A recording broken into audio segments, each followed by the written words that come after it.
everyone, my name is Vicky. I am 21 years old and I lived with my beloved family that became half of my life. Well, I will introduce them to you. My father was the only breadwinner who is also the smartest in earning money. While my mother is a housewife and she is the smartest in managing our family finance. And that's why we didn't hire financial managers. They are the most beautiful gift I had. Okay, enough with the introduction because I'd like to tell you a classical story. My family lived in a village that was quite developed compared to other villages. We could easily find food at clothing stores, but not with health services. We didn't have a big hospital with a lot of qualified medical equipment, but we had a public health center that was operating very well, and my father often went to treatment there. Ah yes, I almost forgot that my father was asthmatic, even though he had not relapsed for a long time, but I worried about the current situation. There was a lot of news about people with non-communicable disease being susceptible to COVID-19 infection. Everyone wishes well, right? And so am I. But it was not easy as turning the palm of your hand.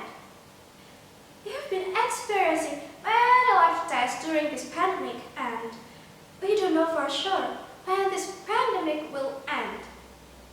Of course, our only hope is to survive.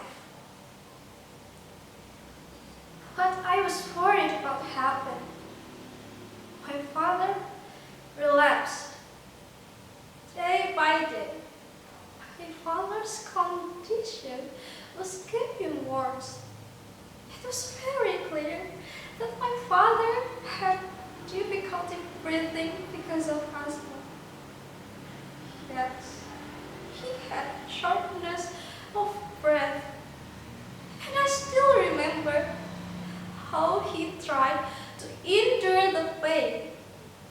You know, the adults wanted to look okay. And that sucks. They didn't dare to be honest for fear of worrying about the people that they care. How could in this condition he still worry about his family? Until it turned out that the medicine was not enough. My father needed oxygen to help him breathe. Unfortunately, due to the policy of limiting community activities, our mobility was limited. And the public health center was full and currently focusing on patients infected with the virus. And what's more, they didn't have oxygen. Then I forced myself to look oxygen in the big hospital and the city. Oh, that was amazing.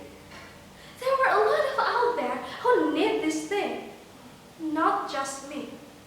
But I didn't give up because there was always hope for people who try. The next day, I received information where the place to refill oxygen cylinders. I quickly went there.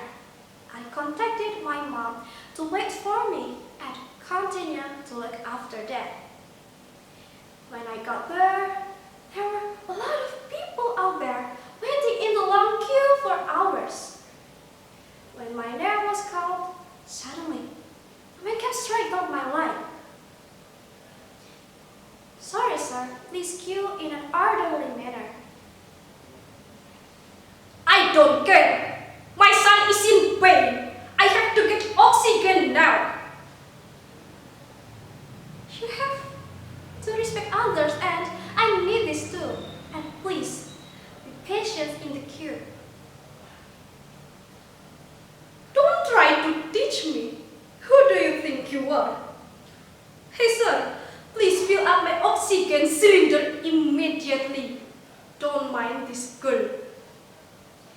Suddenly, my phone rang non-stop and I immediately checked and it turned out that my mother called. Hello, Nikki. Where are you going? Go home, okay?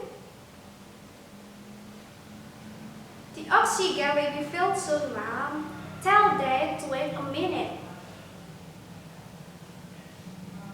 Thank you. You've been trying to go there.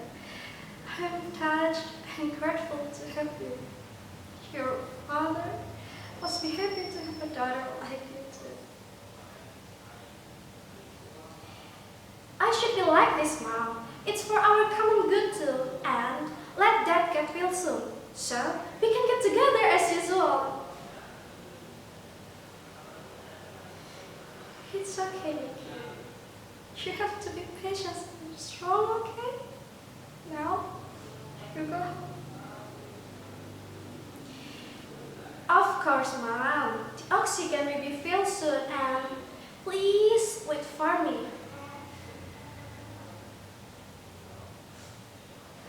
It's okay, Nikki. Now, you don't need oxygen. Dad is gone. Please, go home now. I immediately turned off the phone and, without thinking, rushed home quickly. The flag yellow was visible from a distance. I still hope that the flag was not in my house. But my mother ran over to me and hugged me tightly. And she said, please forgive Father, Vicky. I didn't know what to say, especially after this part. All I know that my father was not sick anymore and he is a good person. No one can replace him. I love him to the moon and back. I hope that the ease of access to health services could be better, especially in village or other remote areas. So things like this didn't happen again. I'm Nabila from East Unila. Thank you.